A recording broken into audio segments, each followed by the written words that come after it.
Is London by the river where your heart is? Yeah, absolutely. I was so impressed by the beauty and the wonderful sight of the river beside me all the day. I decided I wanted to take up painting. Felt I was too idiotic at somebody of 90-something having painting lessons. I couldn't go to an art school and ask for that. So I heard of somebody whose ex-daily wanted to teach painting. But to my amazement, she turned out to be this extraordinarily charming, nice, young Russian girl who teaches me now for 2 hours every day, every week, and is a great part of my life. But I love painting anything with water in it. It's extremely difficult to paint, but she brings me all sorts of waterfalls and rivers and harbours and beaches and anything to do with water.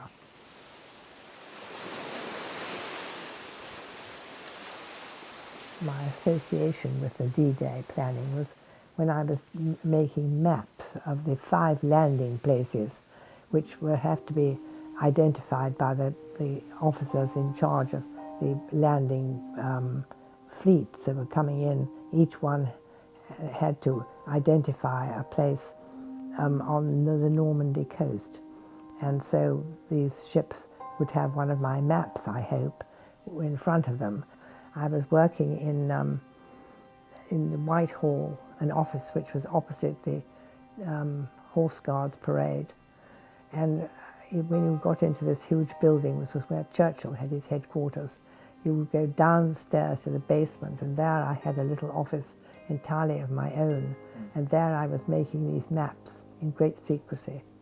Did you ever come in contact with Winston Churchill? Well, I used to see him on the stairs sometimes. You know, he was always busy, and he had the most extraordinary people who came to, inventors who came to invent things for the D-Day. And they were the people who made the amazing, the landing stage and that sort of thing. They all had the most marvellous ideas, and he entertained them.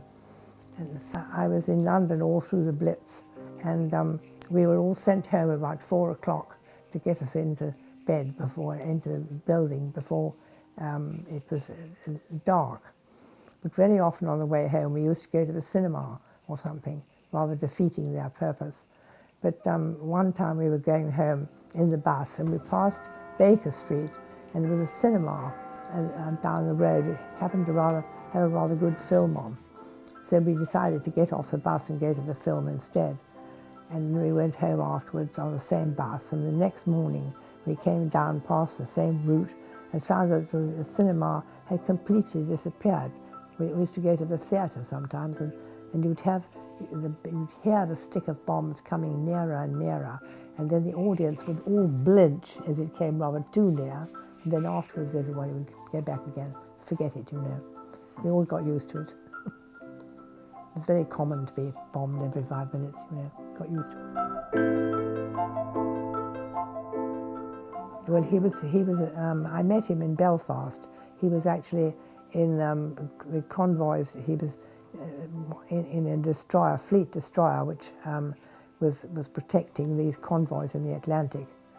And he came in when I was being. They asked all the Wrens down to have a drink in the bar and in the wardroom, and which we all did. And after 10 days, we got engaged. Almost as soon as we got engaged, he went straight back to the Atlantic and was taking part in one of the biggest battles of the entire war. I was running the plot in Belfast, which had one whole wall, which was the Atlantic. And so on this map, I could see his ship. My husband was first lieutenant of HMS Orrery, which was one of the fleet destroyers in these packs, which were sent to sink the U-boats. And so he was involved in this enormous battle, and I was plotting this battle. And of course all my friends tried to make me move away from it because it was so anxious for me. But at the same time, I was not going to be moved until the battle was over. Because having just secured this man in 10 days, I was horrified to think I was going to lose him in this battle.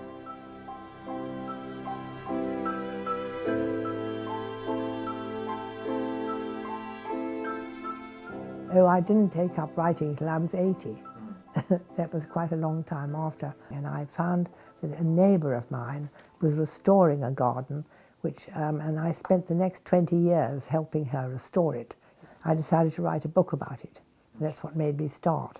And when I was doing a little bit of research into camellias arriving in Australia, I found that Joseph Banks was the man who was responsible for almost all the amazing plants that were growing in his period, he was born in 1743 and died in 1820.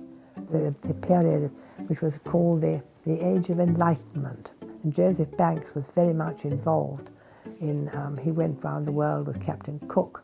He was the most amazing man. The king, who was George III, asked them both, him and Captain Cook, to come and see him. From that moment on, the king made him leader of the garden at Kew, the royal garden. 200 years since his death. He died in 1820, and that's when my birthday is 2020. So it fits in very well. Are you looking forward to turning 100? No, I really rather prefer being 99, which seems to be rather less common. Are you not looking forward to the Queen's message, perhaps? Well, yes, of course I am. I was actually going to send her a telegram because I thought I was getting there first. Hello? Oh, good morning. Is that Richard? Oh, we're still alive. Subject as I am to impulsive action, I cannot foretell what the future holds. Perhaps I shall just hold down my flag and be thankful to have had such luck, but to find myself gazing through my full-length windows at the River Thames, which daily reminds me of my travels around the world in 80 years. That's the story. Is that good enough?